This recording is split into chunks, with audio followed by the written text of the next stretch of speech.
বৃশ্চিক ৰাশিৰ অধিপতি গ্ৰহ মংগল, এই বছৰটোৰ কাৰণে মংগল শুভ গ্ৰহ, গতিকে বৃশ্চিক ৰাশিৰ বছৰটোৰ কাৰণে শুভ বুলি ক'ব পাৰি। নানা ধৰণৰ শুভ ফল প্ৰাপ্তি হ'ব, পুৰণি অসুৱাবিলাক নাইকিয়া হ'ব, শুভ ফল প্ৰাপ্তি হ'ব। জাতক জাতিকাৰ নতুন কৰ্মৰ সন্ধান প্ৰাপ্তি হ'ব, আৰু কৰ্মপ্ৰাপ্তি হ'ব, কৰ্মপ্ৰাপ্তি কৰিবলৈ সক্ষম হ'ব।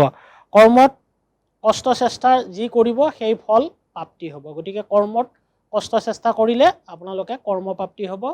যিসকল নিবনুৱা আছে তেওঁলোকৰ কৰ্মপ্ৰাপ্তি হোৱা সূচায়।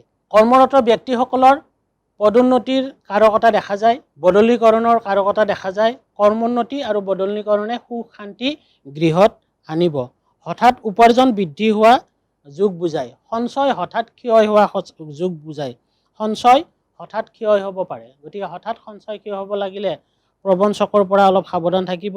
গতিকে ঠগ প্ৰবঞ্চকৰ পৰা অৰ্থ ব্যয় হ'ব পাৰে, গতিকে অলপ সাৱধান থাকিব। সা সম্পত্তিক লৈ কিছু বাধা আছে যদিও প্ৰবল নহয়। পুৰণি সা সম্পত্তিক লৈ যি কেছ মামলা চলি আছে সেয়া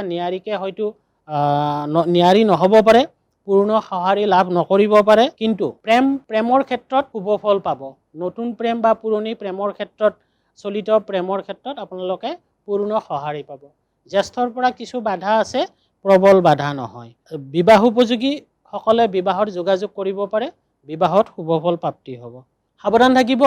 বৈবাহিক লোকসকলে অভিমানৰ কাৰণে বৈবাহিক খেলিমেলি বা দৰ্শন বিৰোধ বা মনোমালিন্য বা অশান্তিয়ে দেখা দিব পাৰে। অভিমান বা আৱেগ অলপ ত্যাগ কৰিব। সাৱধান হোৱা প্ৰয়োজন। বিদ্যাৰ্থীসকলে শুভ ফল প্ৰাপ্তি কৰিব, শুভ ফল লাভ কৰিব পাৰিব। যিকোনো প্ৰতিযোগিতামূলক পৰীক্ষাত সুফল দেখুৱাব পাৰিব। খেল ধেমালি বা আমোদ প্ৰমোদৰ ক্ষেত্ৰত শুভ।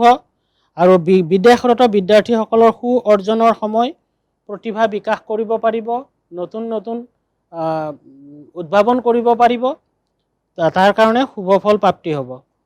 ৰোগীসকলে উচ্চ চিকিৎসাৰ কাৰণে আনৰ পৰা সহায় প্ৰাপ্তি হ'ব আৰু বিদেশত চিকিৎসা কৰিব পাৰিব। পিতামাতাৰ ৰোগে চিন্তাত পেলাব, পিতামাতাৰ ৰোগে কিছু ধন সঞ্চয় কৰিব, মনত অশান্তি দিব।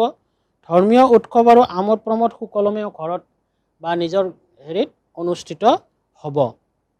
যিকোনো অশুভ খাদ্য সেৱন নকৰিব, কিয়নো মংগল অধিপতি হোৱাৰ কাৰণে বেয়া খাদ্যৰ প্ৰতি, অশুভ খাদ্যৰ প্ৰতি বেছি আসক্ত হ'ব পাৰে। গতিকে তাৰ পৰা বিৰত থাকিব। পুৰুষ মহিলা উভয়ে প্ৰতিকাৰৰ কথা কৈছোঁ। তাম অথবা সোণৰ আঙুঠি ধাৰণ কৰিব পাৰে, অনামিকা আঙুলি নতুবা তৰ্জনী আঙুলিত। সোঁহাতত তামৰ খাৰু ধাৰণ কৰিব পাৰে। তামৰ পাত্ৰত পানী বা যিকোনো খাদ্য খাব পাৰে। মঙলবাৰে উপবাস পালন কৰিব। মঙলবাৰে উপবাস দিওঁতে সূৰ্য উদয়ৰ পৰা সূৰ্য অস্তলৈকে জুইত গৰম কৰা বস্তু সেৱন নকৰিব। সন্ধিয়া সময়ত নিৰামিষ আহাৰ গ্ৰহণ কৰিব। গুড় আৰু আটাৰ ৰুটি বনাই গৰুক খুৱাব। প্ৰতিদিনে হালধি গছৰ গুৰিত পানী দি প্ৰণাম কৰিব।